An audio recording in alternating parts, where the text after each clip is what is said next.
The woman caught her husband cheating on her. Instead of showing remorse, her husband blamed her for disturbing him by her presence. He forced her to drink the wine meant to end their feelings. However, the wine was laced with a herb, specifically counter snakes. The woman tried to stop her husband, but he shoved her hard into a pool of water. The next second, her true nature was revealed. It turned out that there were two snake demon sisters inside her body. One was the white snake, and the other the green snake. They usually took turns controlling the body every 50 years. But now, the white snake's spirit began to fade because of the wine. The green snake had no choice but to take over the body. Filled with anger, she lunged at the husband to take revenge, then decided to find a man with pure yang energy to repair her elder sister's spirit. On this rainy night, she arrived at a Taoist temple and pretended to ask for help. When the man heard the cry and opened the door, she threw herself into his arms, begging him to shelter her as she said she was lost. The man stepped back to avoid her touch, demanding she had to leave once the rain stopped. Then he took off his coat and draped it over her body. Seeing him left, the woman crawled in like a snake. The man continued his cultivation, unwilling to be disturbed. However, the woman deliberately sat in front of him and pulled down her collar to reveal her shoulder. The man asked her in shock what she was doing,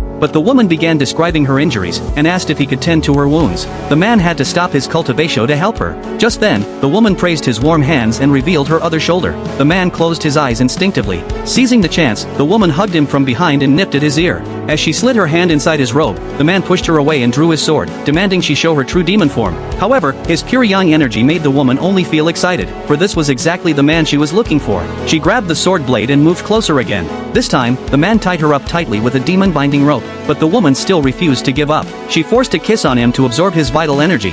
At the same time, the man saw himself lifting his bride's veil at their wedding, only to find it was the woman's face. The next second, she bared her sharp fangs and killed his entire family. In agony, the man pushed her away and resolved to destroy this demon right away. Just as he chanted a spell, he was unexpectedly hit by his own magic. The woman smiled triumphantly, saying that she had planted the snake goo in his body. From now on, they would share every sensation. Their fates were bound together, with life and death intertwined.